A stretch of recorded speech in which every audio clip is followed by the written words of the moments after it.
The stars were quiet that day as the Terran pilot drifted over the ruins of a broken moon, his ship a patchwork of battle scars, his mind lost in silence as the radio crackled with low static, and beneath it the hum of a war, not quite over, not quite done. And then she appeared, her ship sleek and dark like obsidian dipped in moonlight, moving with the grace of a creature who knew no fear. And all at once the silence between them ended as her vessel slowed to a stop beside his, and her voice filled the channel low, edged with steel, but not unkind. "Identify yourself, Terran pilot," she said, and he answered with the practiced calm of a man who'd seen too many voids. "This is Commander Kalen Reese, Independent Scout Class X-23 on sanctioned patrol," and he asked back, though he knew already from the shape of her ship, the insignia like a claw over twin suns. He knew she was one of them, the Varellan elite, bred for battle, carved by ritual and fire, and she said her name was Esha of the Third Blade. And for reasons she did not explain, she did not fire, and he did not run. Esha watched him through the screen, her eyes silver like molten metal, her fingers curled over the armrest of her chair as if even that touch was too much, and inside something strange uncoiled like a rope pulled too tight for too long, and she wondered why his voice felt like gravity, like home on a planet she had never seen, and she asked again what he was doing there, and he answered with a shrug, a glance, a smile that made no sense in the language of war, and for a long moment they said nothing. And the silence was not hostile, and the quiet was not waiting, and then, without warning, she said it. "You are beautiful," she said it in the Terran tongue, not her own, and the words felt like breaking, like a sword dropped at someone's feet, and immediately she froze, her breath catching, her eyes widening, as if she could not believe the sound had come from her mouth, as if she had betrayed something sacred, something drilled into her since birth. And across the stars, the pilot tilted his head, confusion blooming into something else, something slow and unspoken, as if her words had hit him, not like a weapon, but like a hand reaching out in the dark. She could not speak, could not move, her training, her command, her rank all turned to ash in the heat of what she had said, and across the channel there was only breathing, only static, only the shared awareness of what had been broken. And Kalen leaned forward as if he could bridge the space between them with motion alone, and he said softly, "You don't have to take it back," and her fingers twitched, and she wanted to ask him why he wasn't laughing, why he didn't recoil or mock her as her kin would have done. And he said something else, then something even worse, even better. "I think you are too," and she wanted to look away, wanted to close the channel. But her eyes would not obey, her shame would not shield her from the strange warmth that bloomed like a sunrise on the inside of her armor. And for the first time in her life, Esha of the Third Blade did not know what to do with her hands, with her heart, with the quiet that now lived inside her like a second pulse. They met in the neutral zone, in the shadow of a shattered freighter, its bones long since looted, its lights cold and dead. But it was a place without sides and without laws, and so she came, and so did he. And when she stepped from her ship, her armor shimmered with the glyphs of her clan, but her helmet was gone, and he saw her face for the first time, and she saw his.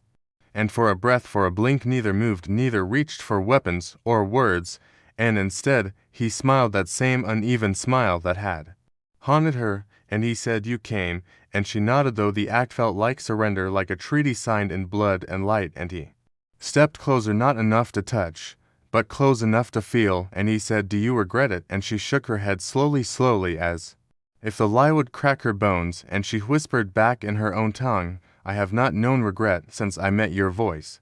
And that silence fell again, the kind not made by fear, but by awe, and her heart ached in ways war had never taught her to fear. The war did not end, the war never does, but in the quiet corners of the galaxy, where stray transmissions still carried stories like smuggled treasure, there were whispers of a Varellan warrior who vanished from her post, and a Terran pilot whose patrols took him far from the sanctioned routes, and though no one ever saw them together, not on record, not in the cold ledger of military logs, they were sightings, they were myths of a ship that flew with wings, of two worlds, of a pair whose silence said more than diplomacy ever could. And aboard that ship, sometimes at night, sometimes in the hush before battle, she would look at him, and the words would try to return. But she would freeze still, not knowing how to speak a thing so holy, and he would Smile and say at first you are beautiful, and she would breathe again. The galaxy turned slowly, as it always had, indifferent to the tiny pulses of change flickering across the edges of its spiral arms. But on one of those edges, under a binary sky where purple storms raged without pattern, and the ground sang with magnetic tides, Esha and Kalen made a pact, not of blood, not of war,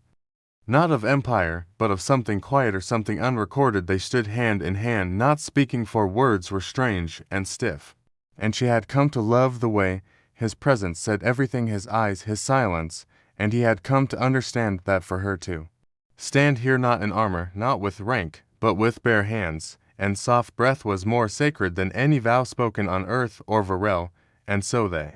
made a home of steel and circuits of shared meals and shared nights. They made a promise with no witnesses, and it held. But war does not forget, and war watches, and in time the Varellan Council summoned her. They said she had vanished, they said her voice was needed again, that her sword had gone dull in exile, and they sent ships and drones and a voice from her past, a commander who had trained her since she could hold a blade, and he said you must return or be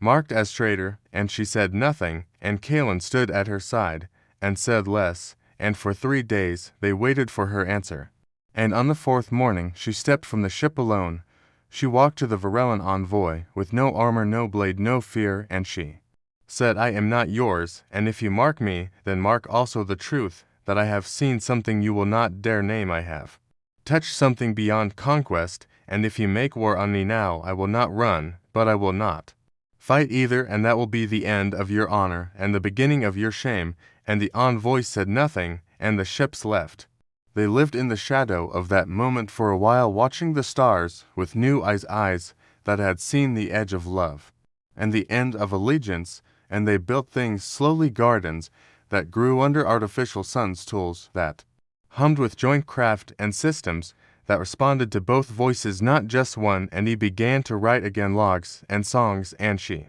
began to dream for the first time in her life, not of duty or legacy, but of places they had yet to see, of colors unnamed, of children with eyes that might shine like hers and speak like his. And sometimes in the night he would wake to find her staring out the viewport, her hand resting lightly over his heart, as if to say, I am here, as if to ask, will you still be here? And he would cover her hand with his and say nothing, and it was enough.